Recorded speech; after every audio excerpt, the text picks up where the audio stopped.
Well, congratulations to New Mexico. I know they've had a lot of adversity, and they came up with a good game plan. They worked really hard.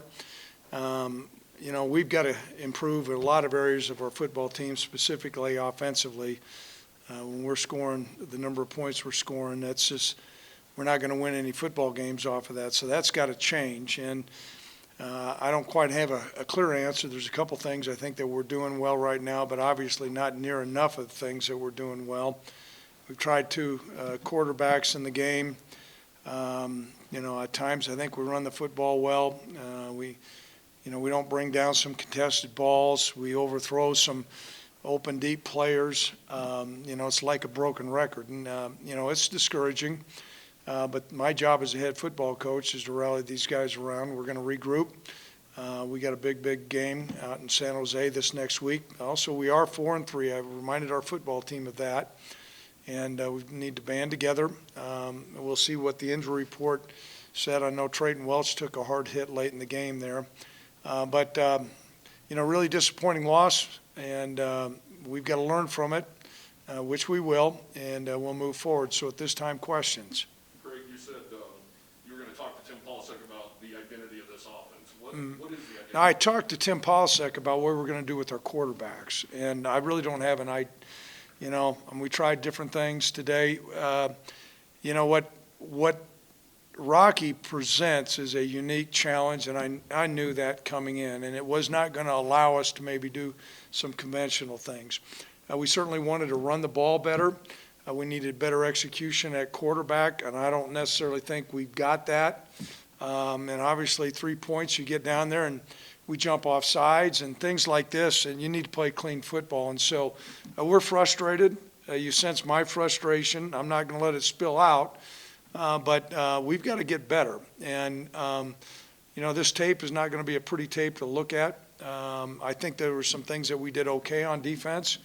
We were going to need to really hold them down point-wise, and we did not.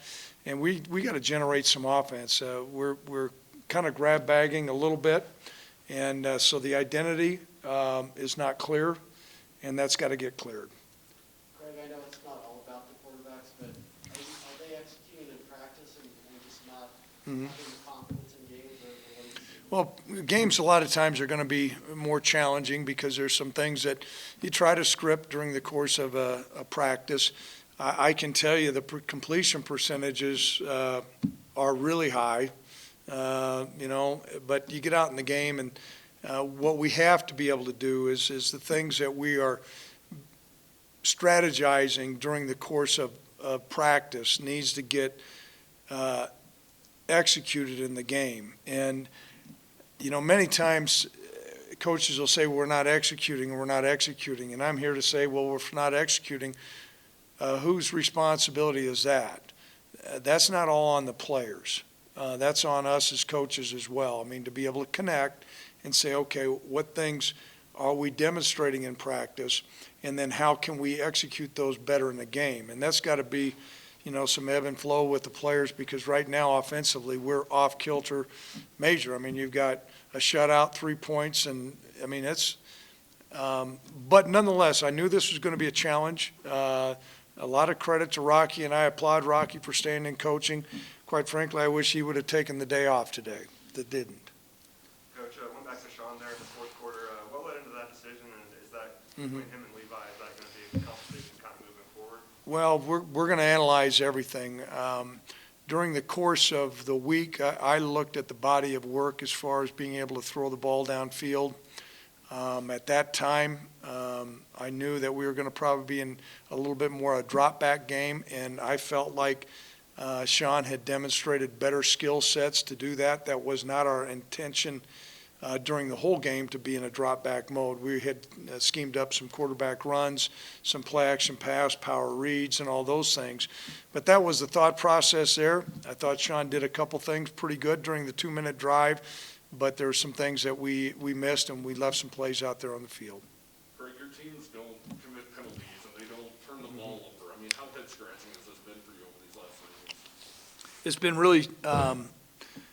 It's been really challenging for me as a head football coach, and I've tried to connect with our team to, let them know how important it was to play clean, whether we get a targeting call or we, offsides at certain times, some holdings and things like that. I want to be clear, though, those calls, I'm not contesting what the officials, I'm just saying we've got to play more disciplined and cleaner football. And I think I don't know how many games in a row here, I was looking for the stats. We don't have the stats, but I don't believe we got a takeaway.